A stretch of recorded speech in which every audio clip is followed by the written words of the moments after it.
Hello every one. അപ്പോൾ നമ്മുടെ എംകോമിലെ ഫസ്റ്റ് സെമ്മിലെ ബിസിനസ് എൻവിറോൺമെൻറ്റ് ആൻഡ് പോളിസി എന്നുള്ള സബ്ജക്റ്റിലെ ഇമ്പോർട്ടൻ്റ് ആയിട്ട് റിപ്പീറ്റഡ് ആയിട്ട് വരുന്ന 2 മാർക്ക് ക്വസ്റ്റ്യൻസും ആൻസേഴ്സാണ് നമ്മൾ ഡിസ്കസ് ചെയ്യാനായിട്ട് പോണത് കേട്ടോ.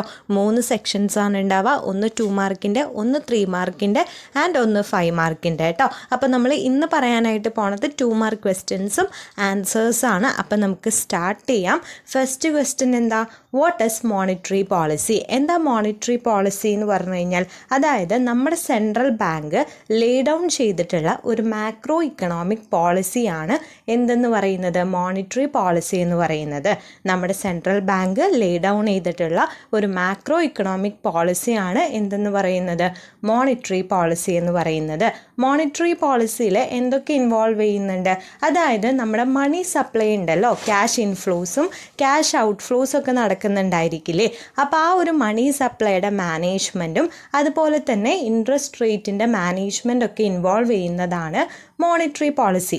അതുപോലെ തന്നെ നമുക്ക് കുറച്ച് മാക്രോ ഇക്കണോമിക് ഒബ്ജക്റ്റീവ്സ് ഉണ്ട്. എന്തൊക്കെ ഒബ്ജക്റ്റീവ്സാണ്? ഇൻഫ്ലേഷൻ, ഗ്രോത്ത്, ലിക്വിഡിറ്റി, കൺസപ്ഷൻ, ഇങ്ങനെ കുറച്ച് മാക്രോ ഇക്കണോമിക് ഒബ്ജക്റ്റീവ്സ് ഉണ്ട്. ഈ മാക്രോ ഇക്കണോമിക് ഒബ്ജക്റ്റീവ്സൊക്കെ അച്ചീവ് ചെയ്യാനായിട്ട് വേണ്ടി നമ്മുടെ കൺട്രിയിലെ ഗവൺമെൻറ് യൂസ് ചെയ്യുന്ന ഒരു ഡിമാൻഡ് സൈഡ് ഇക്കണോമിക് പോളിസി കൂടിയാണ് എന്തെന്ന് പറയുന്നത്? ഈ മോണിറ്ററി പോളിസി എന്ന് പറയുന്നത്. ഓക്കെ അല്ലേ? ക്ലിയർ അല്ലേ? അപ്പോൾ മോണിറ്ററി പോളിസി എന്ന് പറയുന്നത് ഒരു മാക്രോ ഇക്കണോമിക് പോളിസിയാണ്. നമ്മുടെ സെൻട്രൽ ബാങ്ക് ലേ ഡൗൺ ചെയ്തിട്ടുള്ള ഒരു മാക്രോ ഇക്കണോമിക് പോളിസിയാണ് എന്തെന്ന് പറയുന്നത്? മോണിറ്ററി പോളിസി എന്ന് പറയുന്നത്. അതുപോലെ അത് എന്തൊക്കെ ഇൻവോൾവ് ചെയ്യുന്നു? മണി സപ്ലൈയുടെ മാനേജ്മെൻറ്റും ഇൻട്രസ്റ്റ് റേറ്റിൻ്റെ മാനേജ്മെൻറ്റും. അതുപോലെ തന്നെ കുറച്ച് മാക്രോ ഇക്കണോമിക് ഒബ്ജക്റ്റീവ്സ് ഉണ്ട്. ഇൻഫ്ലേഷൻ, കൺസംഷൻ, ഗ്രോത്ത്, ലിക്വിഡിറ്റി ഒക്കെ. അപ്പോൾ അത് അച്ചീവ് ചെയ്യാൻ വേണ്ടിയിട്ട് നമ്മുടെ കൺട്രിയിലെ ഗവൺമെൻറ് യൂസ് ചെയ്യുന്ന ഒരു ഡിമാൻഡ് സൈഡ് ഇക്കണോമിക് പോളിസി കൂടിയാണ് മോണിറ്ററി പോളിസി. ഓക്കെ അല്ലേ? ക്ലിയർ അല്ലേ? ക്വസ്റ്റ്യൻ ആണ്, ഡിഫൈൻ ബിസിനസ് എൻവിറോൺമെൻറ്റ്. എന്താ ബിസിനസ് എൻവിറോൺമെൻറ്റ് എന്ന് പറഞ്ഞു കഴിഞ്ഞാൽ, നമ്മുടെ കമ്പനിയുടെ ഓപ്പറേറ്റിംഗ് സിറ്റുവേഷൻ, നമ്മുടെ കമ്പനിയുടെ ഓപ്പറേറ്റിംഗ് സിറ്റുവേഷനെ ഇൻഫ്ലുവൻസ് ചെയ്യുന്ന കുറച്ച് ഫാക്ടേഴ്സ് ഉണ്ട്. ഇൻറ്റേർണൽ ആയിട്ടുള്ളതും എക്സ്റ്റേണൽ ആയിട്ടുള്ള ഫാക്ടേഴ്സ് ഉണ്ട്. ആ ഇൻറ്റേർണൽ ആൻഡ് എക്സ്റ്റേണൽ ഫാക്ടേഴ്സിൻ്റെ കോമ്പിനേഷനെയാണ് ബിസിനസ് എൻവിറോൺമെൻറ്റ് എന്ന് പറയുന്നത്. അപ്പോൾ നമ്മുടെ കമ്പനിയുടെ ഓപ്പറേറ്റിംഗ് സിറ്റുവേഷനെ ഇൻഫ്ലുവൻസ് ചെയ്യുന്ന കുറച്ച് ഇൻറ്റേർണൽ ആൻഡ് എക്സ്റ്റേണൽ ഫാക്ടേഴ്സ് ഉണ്ട്. ഇതിൻ്റെ കോമ്പിനേഷനെയാണ് ബിസിനസ് എൻവിറോൺമെൻറ്റ് എന്ന് പറയുന്നത്. അതുപോലെ തന്നെ ഒരു ഫേമിൻ്റെ ബിസിനസ് ഡിസിഷൻസ് എടുക്കാനും സ്ട്രാറ്റജീസ് എടുക്കുന്നതിലൊക്കെ ഒരു കീ റോള് ആര് പ്ലേ ചെയ്യുന്നുണ്ടെന്നാണ് പറയണേ? ബിസിനസ് എൻവിറോൺമെൻറ്റ് പ്ലേ ചെയ്യുന്നുണ്ട് എന്നാണ് പറയുന്നത്. ഓക്കെ, അപ്പോൾ അതാണ് ബിസിനസ് എൻവിറോൺമെൻറ്റ് കേട്ടോ. അടുത്ത ക്വസ്റ്റ്യൻ ആണ്, define trade union. Trade union എന്ന് പറഞ്ഞു കഴിഞ്ഞാൽ എന്താണ്? അസോസിയേഷൻ ഓഫ് വർക്കേഴ്സ് ആണ് അല്ലേ.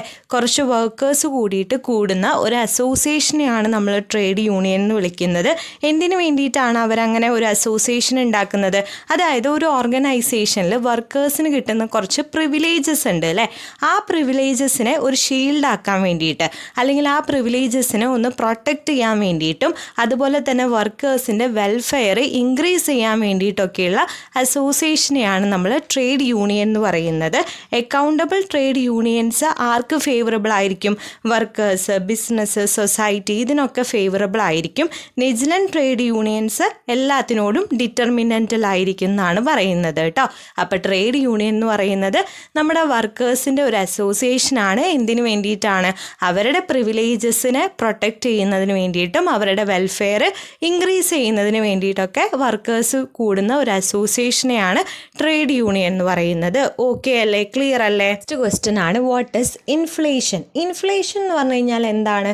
നമ്മൾ സാധാരണ യൂസ് ചെയ്യുന്ന ഗുഡ്സും സർവീസസും ഇല്ലേ, അതിൻ്റെ പ്രൈസസ് ഇൻക്രീസ് ആവും ഓവർ ടൈം. അതായത് ഓരോ ടൈം കഴിയുന്നതിനനുസരിച്ച് നമുക്ക് തന്നെ അറിയാം അല്ലേ, പഴയ വിലയല്ല ഇപ്പോൾ ഉള്ളത് ഗുഡ്സിനും സർവീസസിനൊക്കെ.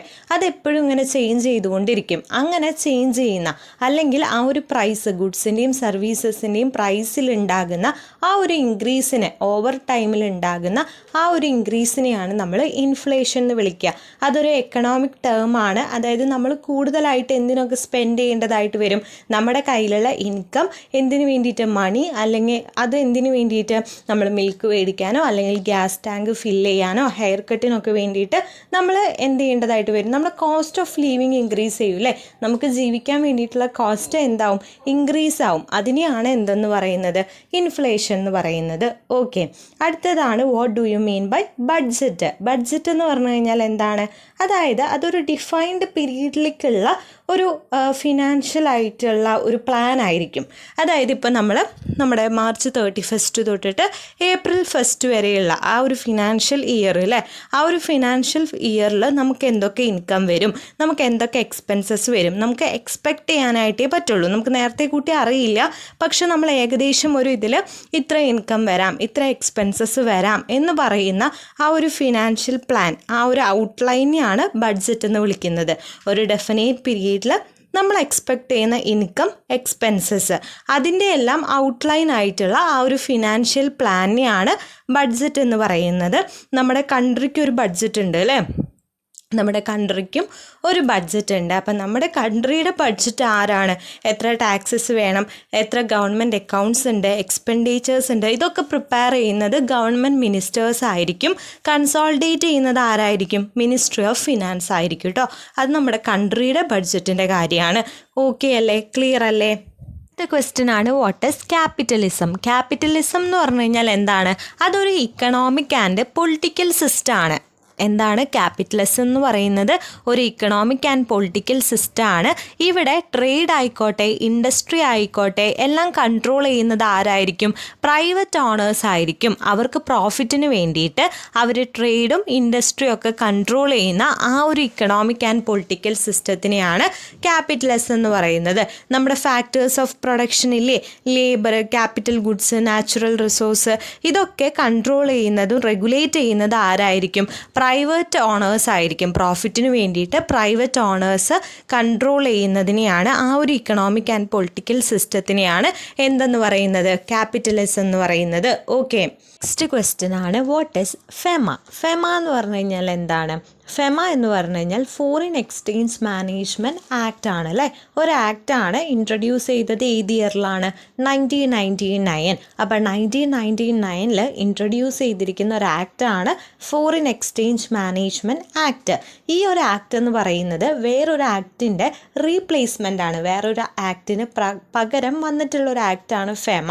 അപ്പോൾ ആദ്യം ഉണ്ടായിരുന്നത് ആരായിരുന്നു, ഫെറയായിരുന്നു. ഫെറ എന്ന് പറയുന്നത് ഫോറിൻ എക്സ്ചേഞ്ച് റെഗുലേഷൻ ആക്ട്. ഈ ഒരു ആക്റ്റാണ് ഉണ്ടായിരുന്നത്. ഇതിന് പകരം പിന്നീട് വന്നതാണ് ഫോറിൻ എക്സ്ചേഞ്ച് മാനേജ്മെൻറ്റ് ആക്ട്. എന്ന് തൊട്ടാണ് ഇഫക്റ്റിൽ വന്നത് ഫെമ, 1 ജൂൺ 2000 ജൂണിലാണ് ഫെമ ആദ്യമായിട്ട് ഇഫക്റ്റിൽ വന്നിട്ടുള്ളത്. ഫെമ എന്തുകൊണ്ടാണ് പാസ്സായതെന്ന് വെച്ച് കഴിഞ്ഞാൽ ലിബറലൈസേഷൻ വന്നിട്ടുണ്ടായിരുന്നു. അപ്പോൾ ആ ലിബറലൈസേഷൻ കഴിഞ്ഞിട്ട് കുറച്ച് പോളിസീസ് എന്ത് ചെയ്തു, ഇംപ്ലിമെൻ്റ് ചെയ്തു. അപ്പോൾ ആ പോളിസീസിൽ പറയുന്ന റിക്വയർമെൻറ്റ് ആർക്കും മീറ്റ് ചെയ്യാനായിട്ട് പറ്റില്ല, ഫെറയ്ക്ക് മീറ്റ് ചെയ്യാനായിട്ട് പറ്റിയില്ല. അതുകൊണ്ടാണ് ഫെറയ്ക്ക് പകരം എന്ത് വന്നത്, ഫെമ വന്നത്. ഓക്കെ അല്ലേ? അപ്പോൾ ലിബറലൈസേഷൻ വന്നു. അപ്പോൾ ലിബറലൈസേഷൻ കഴിഞ്ഞിട്ട് കുറച്ച് പോളിസീസ് എന്ത് ചെയ്തു, ഇംപ്ലിമെൻ്റ് ചെയ്തു. അപ്പോൾ ആ പോളിസീസ് ഇംപ്ലിമെൻ്റ് ചെയ്തതിൽ റിക്വയർമെൻറ്റ്സ് ഉണ്ടായിരുന്നു. ആ റിക്വയർമെൻറ്റ്സ് മീറ്റ് ചെയ്യാൻ ആർക്ക് പറ്റിയില്ല, ഫെറയ്ക്ക് പറ്റിയില്ല. അങ്ങനെയാണ് ഫെമ വന്നത്. അതുപോലെ തന്നെ ഫെമ കൊണ്ടുവന്ന ഏറ്റവും വലിയ ചേഞ്ച്, സിസ്റ്റത്തിൽ കൊണ്ടുവന്ന ചേഞ്ച് എന്താണെന്ന് വെച്ച് കഴിഞ്ഞാൽ കുറച്ച് ഒഫൻസസ് ഉണ്ട് അല്ലേ. അതായത് ഫോറിൻ എക്സ്ചേഞ്ചിന് പ്രിറ്റെയിൻ ചെയ്യുന്ന കുറച്ച് ഒഫൻസസ് ഉണ്ട്.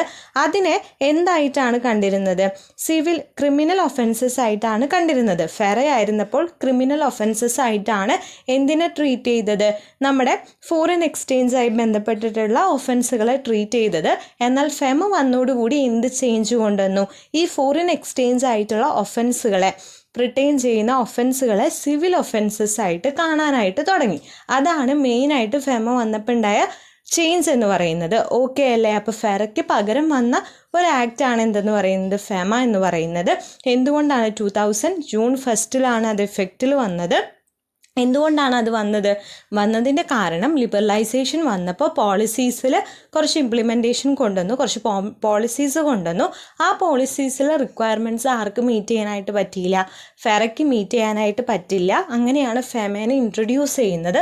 ഫെമ കൊണ്ടുവന്ന ഏറ്റവും വലിയ ചേഞ്ച് എന്ന് പറയുന്നത് അതുവരെ ഫെറ പ്രകാരം അതുവരെ നമ്മുടെ എക്സ്ചേഞ്ചിൽ വരുന്ന ഒഫൻസുകളെ ക്രിമിനൽ ഒഫൻസ് ആയിട്ടാണ് ട്രീറ്റ് ചെയ്തതെങ്കിൽ അത് കഴിഞ്ഞിട്ട് പിന്നെ വന്ന എക്സ്ചേഞ്ചിൽ വരുന്ന ഒഫൻസുകളെ എന്തായിട്ടാണ് സിവിൽ ഒഫൻസസ് ആയിട്ടാണ് ട്രീറ്റ് ചെയ്തത്.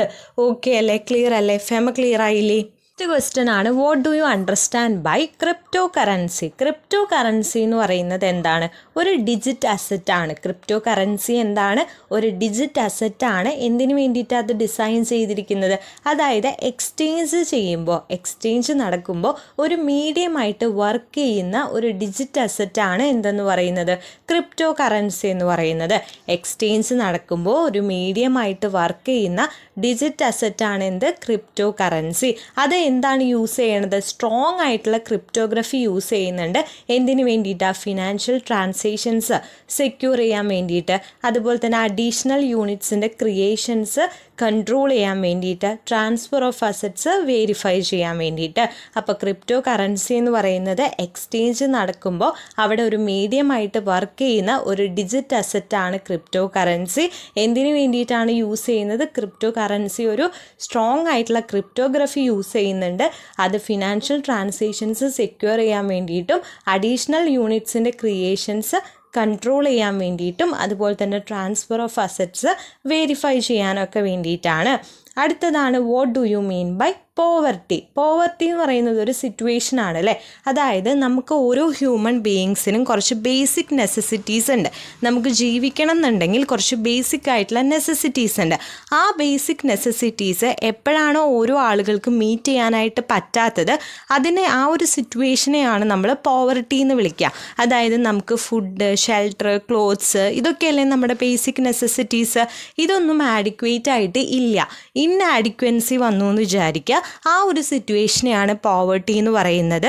അതോറിറ്റീസിന് സഫീഷ്യൻ്റ് ആയിട്ടുള്ള വിജിലൻ്റ് ഉണ്ട്. ഇതൊരു ചാലഞ്ച് തന്നെയാണ് നമ്മുടെ കൺട്രിക്ക് വേണ്ടിയിട്ട്. അപ്പോൾ അതുകൊണ്ട് തന്നെ അതോറിറ്റീസിന് നല്ല രീതിയിൽ അറിയാം ഇങ്ങനൊരു ചാലഞ്ച് ഉണ്ടെന്ന്. അതുപോലെ തന്നെ ഇതിന് വേണ്ടിയിട്ട് എന്തൊക്കെ ആക്ഷൻസ് എടുക്കാമെന്ന് അവർ എല്ലായിടത്തും തന്നെ എന്ത് ചെയ്തിട്ടുണ്ട്? ടെസ്റ്റ് ചെയ്തിട്ടുണ്ട് എന്നാണ് പറയുന്നത്. അപ്പോൾ പോവർട്ടി എന്ന് പറയുമ്പോൾ നമ്മുടെ ഒരു ഹ്യൂമൻ ബീയിങ്ങിൻ്റെ ലൈഫിലെ ബേസിക് നെസസിറ്റീസ് മീറ്റ് ചെയ്യാൻ പറ്റുന്നില്ല. ബേസിക് നെസസിറ്റീസ് ആയിട്ടുള്ള ഫുഡ്, ഷെൽട്ടർ, ക്ലോത്ത്സിനൊക്കെ ഇൻആഡിക്വസി വരികയാണെങ്കിൽ ആ ഒരു സിറ്റുവേഷനെയാണ് എന്തെന്ന് വിളിക്കുന്നത്? പോവർട്ടി എന്ന് വിളിക്കുന്നത്. ഓക്കെ അല്ലേ, ക്ലിയർ അല്ലേ? ക്വസ്റ്റ്യൻ ആണ്, what do you mean by exit policy? എന്താ എക്സിറ്റ് പോളിസി എന്ന് പറഞ്ഞാൽ? അതായത് ഒരു ഇൻഡസ്ട്രിയൽ യൂണിറ്റ് ഉണ്ട്. ആ ഒരു ഇൻഡസ്ട്രിയൽ യൂണിറ്റിന് എപ്പോൾ വേണമെങ്കിലും ഇൻഡസ്ട്രിയിൽ നിന്ന് എന്ത് ചെയ്യാം? ലീവ് ചെയ്യാം എന്നുള്ള ഒരു റൈറ്റ് അല്ലെങ്കിൽ എബിലിറ്റീനെയാണ് എന്തെന്ന് പറയുന്നത്?